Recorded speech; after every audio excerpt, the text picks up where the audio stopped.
Selamat siang semuanya. Pada rapat kali ini kita akan membahas mengenai penurunan jumlah pengunjung yang terjadi di mall kita, yaitu Mall A.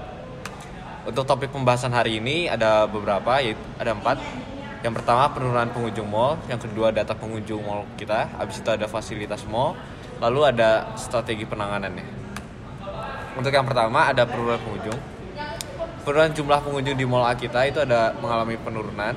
Lalu ada penurunan ini terjadi pasca COVID-19 karena adanya COVID-19 terjadi perubahan kebiasaan pengunjung mall. Selanjutnya ada data pengunjung. Nah, untuk data pengunjung sendiri bisa dilihat dari tahun 2020 sampai 2023 kita mengalami penurunan yang sangat signifikan. Ini terjadi karena itu sih ada COVID-19 sama kebiasaan kayak muncul e-commerce, jadi orang-orang jadi malas ke mall gitu.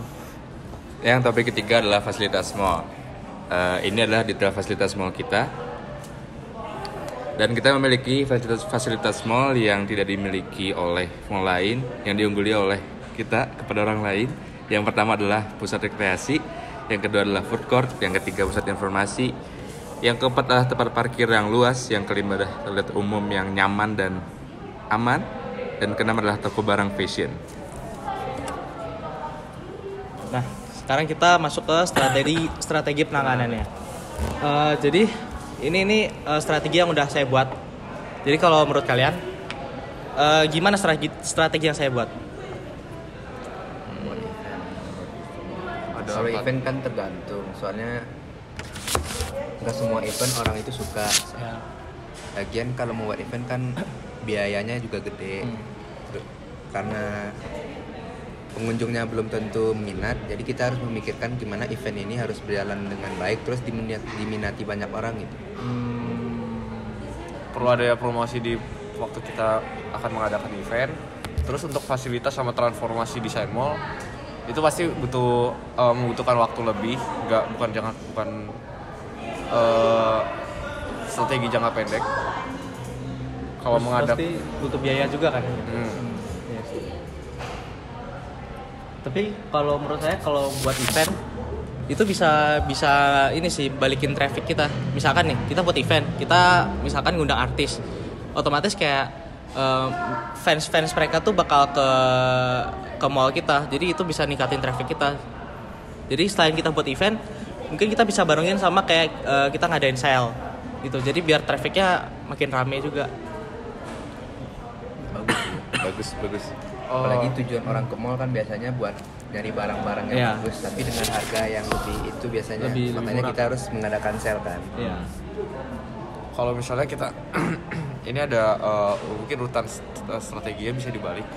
Gimana kalau misalnya kita mengadakan sale dulu buat mencari dana untuk menambahkan fasilitas sama transformasi desain mall.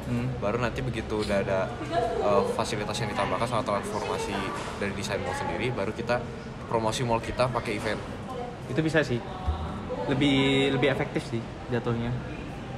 Kalau menurut Anda gimana? Menurut saya untuk menambahkan plan ini, saya bisa menambahkan hal-hal lain. Yang pertama adalah kita bisa menambahkan smoking area di area outdoor. Yang kedua adalah kita bisa menambahkan taman bermain untuk anak-anak maupun orang dewasa. Yang ketiga adalah pet area buat hewan-hewan di sana. Dan yang keempat adalah tempat biliar. Yang kelima adalah bowling, karena biliar dan bowling sekarang lagi ramai lah di kalangan anak muda apalagi. Ya itu sih sekian. Berarti kalau misalkan nambahin pet area, berarti kita memperbolehkan si hewan peliharaan customer ini masuk ke mall atau enggak? Enggak, atau di area outdoor saja. Oh, area outdoor aja, biar tetap bersih lah ya. Iya. Oke. Ada yang mau nambahin lagi? Izin menambah. Ya. Mungkin kalau di area outdoor kita tuh harus menambah banyak kayak tempat-tempat duduk gitu. Oh, buat biar customer kalau ada yang capek jalan-jalan gitu. Oh, oke. Bisa. Karena rata-rata kalau ke mall biasanya apalagi yang pasangan, pasti yang cowok-cowoknya itu kan males nemenin kan karena lama. Jadi otomatis karena ada bangku-bangku gitu, jadi mereka bisa nunggu di situ. Oh, iya. Jadi di situ pun kita bisa buat kayak bukan coffee shop sih, tapi kayak ya tenda-tenda minuman atau makanan. Oh, but kecil gitu lah ya. But kecil gitu. Oh, jadi menambah pemasukan juga buat kita. Oh, bisa sih di area outdoor itu kita bisa dijadiin buat bazar, buat makanan juga kali ya.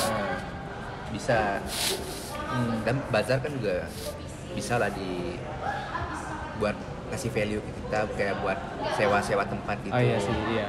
Ngasih tambahan fans juga sih ke kita sebenarnya. Ada yang mau nambahin lagi? Terus kalau menurut saya penambahannya tuh kita juga harus memiliki sosial media yang aktif sih. Jadi Oh, kayak iya. biar Iya. orang-orang tuh sebelum ke mall ngelihat ada apa nih yang baru di mall atau ada event apa, jadi mereka langsung bisa ke sosial media kita. Oh, saya mau nambahin lagi sih. Mungkin kita perlu aktifin ini sih, kita punya website. Karena kita nggak punya website nih. Jadi kita kayaknya harus buat website yang isinya tuh kayak isinya tentang fasilitas mall-mall kita. Jadi kayak misalkan di food court lantai berapa, terus pet area lantai berapa, gitu sih. Jadi kayak biar si pengunjung juga kayak jadi langsung tahu gitu mau kemana. Jadi kayak nggak usah nyari-nyari gitu. Kan kadang kan kalau ke mall tuh malesnya karena nyari-nyari ya. Ya. Jadi ya biar mempermudah si pengunjung itu juga sih. Buat ngasih informasi. Iya, buat ngasih informasi gitu. Ya, ada mau nambahin lagi? Cukup. Jadi kesimpulannya kita bikin sale dulu, habis itu nambahin area outdoor, biliar, bowling, Fasilitas itu. Sama transformasi desain mall. Bisa. Terus sama ini ya paling terakhir event ya. Ya, buat promosi. Oke. Ya. Sama ya sosial media kita juga yang tadi kayak website. Oh ya, sama website ya? Sosial media. Ya, bisa ntar kita atur semua pendanaannya, bisa lah kita atur. Ya udah. Mungkin sekian rapat hari ini. Ya. Terima kasih udah berpartisipasi dalam rapat ini. Ya, terima kasih. Terima kasih.